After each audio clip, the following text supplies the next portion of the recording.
wal barokah wal karomah panipun Habib Syihab Habib Ghazi bin Syihab yen pangapunten yang menika dumateng panipun kasumanggaaken nyuwun Allahumma sholli alaihi.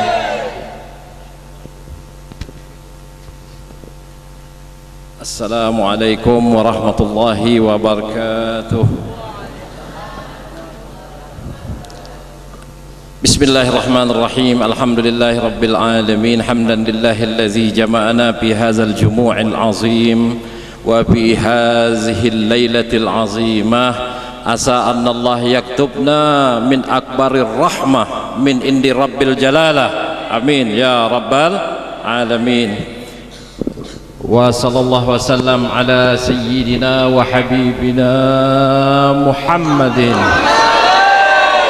nuril anwar wa sirril asrar wa tiryagil aghyar miftahi babil yasar sayyidina Muhammadil muhtar wa alihil adhar wa ashabil akhyar adada ni'amillahi wa ibdalih fil alamin. Allahumma ya hayyu ya qayyum birahmatika nastaghis wa la takilna ila anfusina tarfata ainin fa aslih lana sya'nana kullah birahmatika ya arhamar rahimin.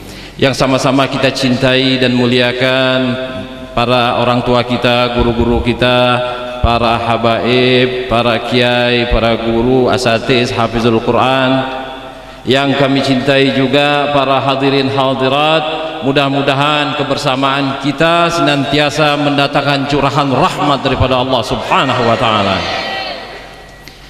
Rasanya begitu cepat waktu berjalan. Saya ingat 6 bulan yang lalu masih berdiri di sini waktu penutupan Maulid bulan Sya'ban. Sekarang bulan Muharram. Berarti berapa bulan? Sya'ban. Terus habis Sya'ban Ramadan, terus Syawal, Zulqa'dah, Zulhijjah, 6 bulan ya. Alhamdulillah, ini semua karena rahmat Allah. Waktu itu hujan rintik-rintik dan hari ini pun alhamdulillah di sini rintik. Alhamdulillah. Jadi artinya kita dari suatu rahmat menuju ke rahmat kembali. Ini yang sangat luar biasa sekali. Jadi alhamdulillah karena izin Allah, karena rahmat Allah juga kita dapat hadir kembali bersama-sama di majlis yang mulia ini. Antara lain memenuhi, sebetulnya bukan Habib Yahya. Habib Yahya hanya menyediakan fasilitas. Yang paling utama adalah undangan Nabi Muhammad sallallahu alaihi wasallam. Karena di dalam acara seperti ini kita sama-sama tadi telah membaca, menyimak, mendengarkan, merenungkan bacaan Simtot Durar yang isinya adalah kisah daripada insan mulia, insan utama yang sempurna, Nabi Muhammad sallallahu alaihi wasallam. Jadi tujuan kita hadir di sini tiada lain adalah untuk yang disebut dengan tajdidul mahabbah, memperbaharui cinta kita kepada kekasih Allah, kekasih kita Nabi Muhammad sallallahu alaihi wasallam. Kenapa perlu pembaharuan cinta itu? Karena saat ini banyak yang gombal cintanya, ngakunya cinta tapi buktinya nggak ada. Karena manusia kalau mencintai biasanya ada sesuatu kelezatan yang dia dapat dari yang dia cintai. Umpama seorang ini pemuda mencintai wanita biasanya karena wanitanya cantik dan ayu. Begitu juga wanita melihat pemuda ini ganteng, gagah dan cakep. Jadi ada yang patokan dilihat. Tentang Nabi kita, ya hadir di sini paling hadir kasidahan, salawatan, tapi tidak ada bukti cinta itu. Maka untuk menumbuhkan rasa cinta sehingga timbul rasa rindu kepada Habibina Muhammad sallallahu alaihi wasallam, maka kita perlu memperbaharui salah satu pengenalan terhadap fisik baginda Rasul. Rasulullah itu insan yang paling ganteng, paling tampan, bukan hanya di dunia dan akhirat. Sebagaimana di dalam kitab-kitab syair seperti disebutkan Al-Imam Ibnu Hajar Al-Qastalani di dalam kitab beliau Al-Mawahib Al-Laduniyah, itu syair daripada Sayyidah Aisyah radhiyallahu anha. Kalau di Mesir wanita-wanita pembesar-pembesar, istri para raja dan menteri, ketika melihat wajah Nabi Yusuf terpotong tangannya, itu belumlah seberapa. Seandainya Allah subhanahu wa ta'ala bukakan seluruh rahasia ketampanan wajah baginda Rasul, seluruh manusia bukan hanya ngiris tangannya, tapi hatinya akan diiris-iris, karena terpaku dengan ketampanan Nabi Muhammad sallallahu alaihi wasallam.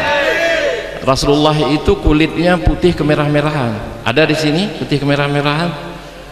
Kemudian giginya bersih, putih, rapi, rambutnya tersisir dengan rapi, baunya wangi. Jadi fisik Rasulullah itu sempurna sekali. Ini tidak bisa kita contoh, karena fisik itu anugerah daripada Allah subhanahu. Jangan sampai mendengar omongan ulama penceramahnya besok ingin putih mengikuti Rasul, operasi, duitnya habis, nanti besok kendor. Na'udzubillah min zalik. Orang banyak gak mensyukuri nikmat Allah, operasi hidung, mau mancung, bibir mau seksi, akhirnya bukan seksi yang didapat, apa? Azab. Na'udzubillah min zalik. Keindahan kita ya, kalau ingin melihat keindahan, biasa bapak ibu pergi kemana? Ke gunung apa ke lautan? Ada yang ke laut terus mancing ke laut. Ke gunung ya, biasanya ke gunung atau air terjun. Kalau orang-orang Arab melihat keindahan itu bukan melihat gunung, karena gunung di negeri Arab telanjang semua, batu. Berbeda sama Indonesia, gunung-gunungnya berselimutkan beludru hijau. Tapi kebalikan, di sini banyak manusia yang telanjang, di Arab ibu baju gunungnya telanjang. Jadi Arab tidak melihat patokan keindahan itu dari indahnya gunung, karena gunung di sana batu semua. Siapa yang mau lihat panas, apalagi musim panas luar biasa teriknya. Dan juga mereka orang-orang Arab melihat keindahan itu tidak dengan melihat padang pasir. Apa yang melihat padang pasir? Tumpukan pasir tok. Jadi mereka menjadi barometer keindahan itu ketika bulan sedang purnama di malam hari yang paling cerah. Nah itu coba, kalau nggak percaya, bulan ini Muharram sudah liwat kemarin purnamanya. Nanti tunggu bulan Safar, bulan Safar ya. Insya Allah tanggal 15, malam 15, malam 16 itu purnama. Kalau nggak hujan lah ya, hari cerah, itu sangat mengagumkan. Karena dia akan memercikkan cahaya ke pepohonan, ke gunung, ke laut, ke sungai, ke air, sangat indah sekali. Jadi di kota Mekah saat itu malam sedang bulan purnama, orang-orang berkeluaran mengagumi keindahan ciptaan Allah subhanahu wa ta'ala yang disebut dengan bulan purnama. Bahasa Arabnya Al-Badru. Al-Badru itu artinya bulan purnama. Tiba-tiba Rasulullah muncul, berjalan di tengah mereka, mengalahi sinar daripada keindahan bulan purnama. Sampai-sampai dikatakan di dalam syair Simtad Durarah, Habib Ali melantunkan syair-syair para pujangga zaman dahulu, berkata, yugharul badru min husni wajhihi. Sampai purnama yang dikagumi tadi cemburu dengan wajah Rasul. Begitu Rasul muncul, karena padamlah keindahan sinar daripada bulan purnama. Berarti baginda Rasul cahayanya melebihi purnama. Ini loh, biasa kita ini untuk menarik agar kita lebih mencintai Rasulullah sallallahu alaihi wasallam dari segi fisik, walaupun nggak bisa kita tiru. Sekarang apa yang bisa kita tiru? Yang bisa kita tiru dari baginda Rasul adalah yang disebut dengan moral atau adab atau etika, atau bahasa agamanya adalah akhlakul karimah. Contoh, ada perempuan cantik, cantiklah menurut kalian, putih, tinggi, langsing, hidung, pesek apa mancung? Mancung. Jalan di tengah kambing, aman nggak itu perempuan? Aman ya. Jalan di tengah kelompok sapi, aman nggak itu perempuan? Coba di tengah kalian aman tidak? Iya, aman dari nggak sweet-sweetan. Untung nggak dituel-tuel. Ah, ini menunjukkan tidak beradab. Berarti kambing dan sapi masih ini loh. Jadi tujuan baginda Rasul diutus oleh Allah adalah untuk menyempurnakan akhlak agar kita ini, manusia ini, tidak seperti binatang. Karena kalau manusia tidak berakhlak, tidak beradab, dia lebih hina daripada binatang. Contoh, bapak ibu kita makan ya, makan, ada yang nggak makan nggak sehari atau 5 hari? Nggak ada ya, semua makan toh. Monyet makan nggak? Kalau monyet makannya kemana? Tangan kiri apa kanan? Kanan kiri masuk semua ya. Nah, jadi kalau ada di sini makan tangan kiri kanan, berarti disinilah diatur oleh Allah melalui Rasul. Islam itu sempurna, mulai dari kecil diatur. Kalau kalian makan, duduk, cuci tangan, kemudian ambil tuh makanan melalui tangan kanan dengan 5 jari, tapi yang diangkat ke mulut nasinya melalui 3 jari saja. Jangan 5-5-nya, mulut anda pun nggak muat. Ini loh adab Islam. Kemudian baca Bismillahirrahmanirrahim. Kemudian ketika minum pun begitu, duduk, jangan berdiri, ambil tangan kanan, baca basmalah. Dan kalau minum itu disedot 3 kali. Ini cara Rasul, disedot, bukan seperti onta glek seember habis itu onta. Maka disinilah diatur agar kita berbeda dengan yang namanya binatang, agar kemanusiaan ini tinggi nilainya. Kalau fisik tidak mungkin kita meniru Rasul. Anda sekaya apapun menjadikan diri Anda seorang laki-laki tampan, nggak mungkin bisa. Contoh Michael Jackson, kenal ya? Itu wah, anak-anak kecil lebih kenal. Wah, ini bahaya ini baru SD. Loh, ayahnya ngenalin ini. Itu orang operasi habis-habisan, ingin cakep, kulitnya hitam diganti putih, tapi akhirnya hidupnya merana, nggak bisa duduk seperti kita begini. Kenapa? Sedikit terinfeksi dengan namanya bakteri, bisa menyakitkan bagi dirinya. Jadi dia hari-hari hidup di kapsul. Nauzubillah min zalik. Nah, inilah fisik kita nggak bisa. Hanya kita boleh mengagumi fisik baginda Rasul sallallahu alaihi wasallam.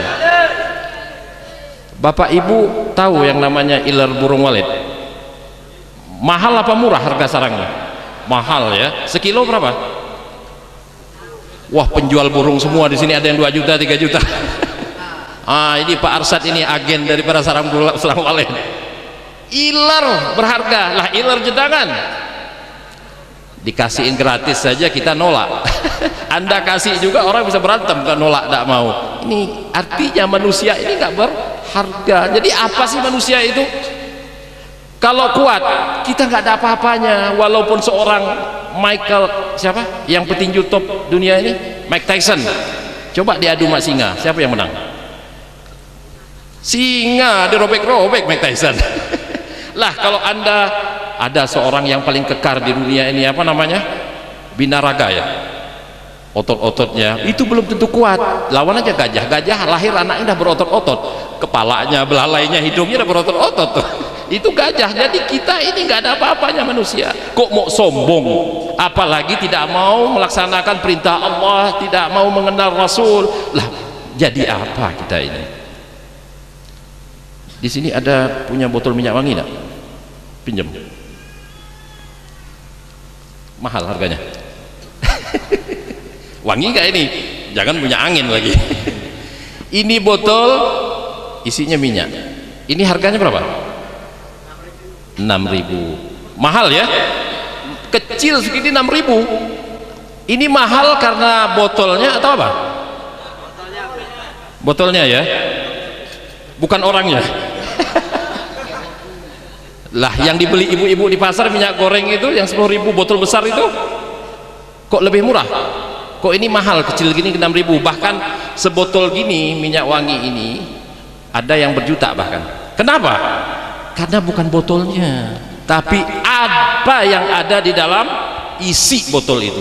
makin harum minyak wangi itu makin mahal. Begitu juga manusia, makin tinggi akhlaknya, berilmu dan mengamalkan ilmunya, makin tinggi posisinya di sisi Allah Subhanahu wa taala, dan otomatis akan dicintai oleh seluruh makhluknya Allah Subhanahu wa taala. Inilah tujuan kita memperingati Maulid ini, bukan hanya sekedar mendengarkan kasidah, bukan hanya sekedar duduk-duduk tidak nyaman sama Habib Yahya, bukan itu, tapi tujuan kita adalah bagaimana tumbuh terus cinta kita sehingga dapat mengikuti apa yang telah dicontohkan Nabi Muhammad sallallahu alaihi wasallam.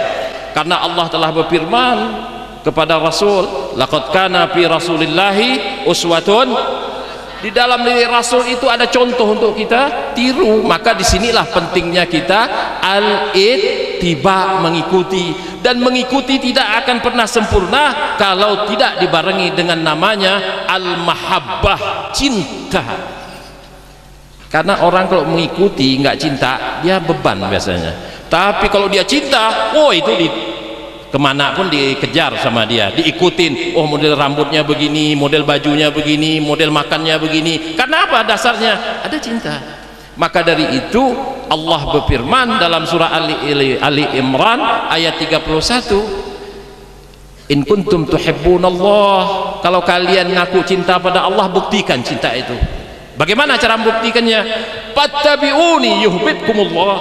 Allah izinkan Rasul untuk ngomong, wahai manusia, ikutin Nabi Muhammad sallallahu alaihi wasallam. Setelah mengikuti, maka timbul cinta. Dengan cinta inilah akan membuahkan al-ma'rifah, akan membuahkan al-ittiba, bahkan nanti akan membuahkan kedekatan sama Allah dan baginda Rasul sallallahu alaihi wasallam. Ini minyak wangi ini. Ya, makasih. Nah, jadi tujuan kita tiada lain adalah untuk senantiasa memperbaharui cinta kita, timbullah rasa rindu, sehingga kita senantiasa menyebut-nyebut di dalam diri kita ini, bukan hanya waktu maulid nyebut Rasul itu, bahkan para ulama mengatakan hendaknya setiap tarikan napas kita. Karena 24 jam sebetulnya kita lihat itu semua adalah aturannya Rasul.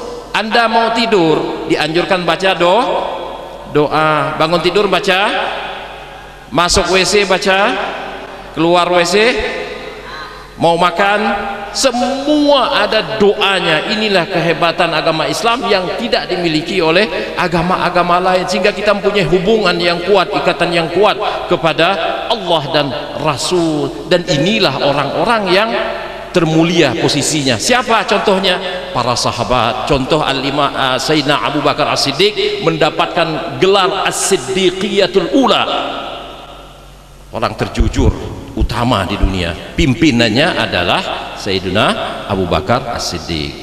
Maka mulai saat ini, sepulangnya kita ke rumah, mari kita didik anak-anak kita untuk lebih dekat mengenal Rasul, sehingga dapat kita amalkan di dalam hari-hari kita. Contohnya, saya mau tanya nih di antara hadirin, ini dompetnya isinya apa ini? Kertas. Wah, ini terlalu di kertas. Kertasnya gambarnya itu loh, merah ini. Coba, apalagi isinya? SIM, apalagi? KTP, STNK, sudah.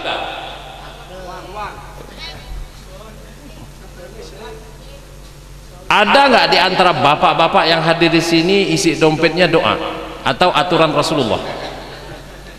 Nggak ada.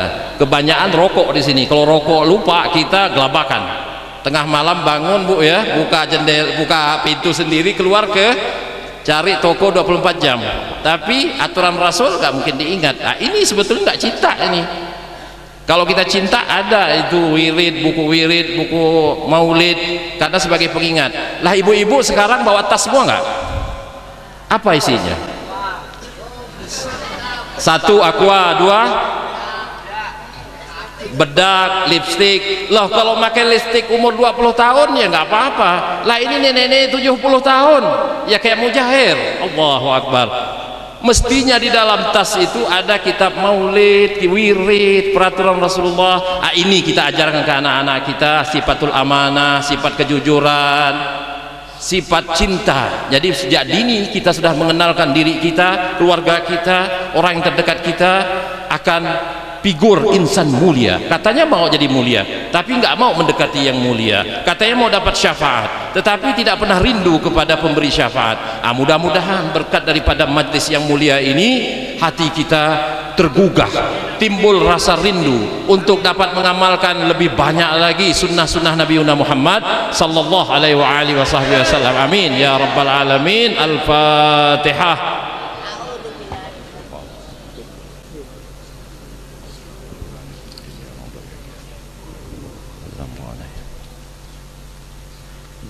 Bapak-bapak, ibu-ibu, wabil khusus para habaib kami mohon maaf, wabil khusus lagi kami mohon maaf kepada para tetangga yang merasa terganggu dengan majlis mulia ini. Ya mudah-mudahan Allah memaafkan kita semua. Ada yang mungkin ada bayi baru lahir, orang tua yang sakit, semuanya ini kami mohon maaf karena tidak tiap hari acara gini. Dan ini insya Allah kalau kita berpasrah pada Allah, tunduk sejenak hati kita, maka akan menimbulkan rahmat yang bercucuran daripada Allah subhanahu wa ta'ala.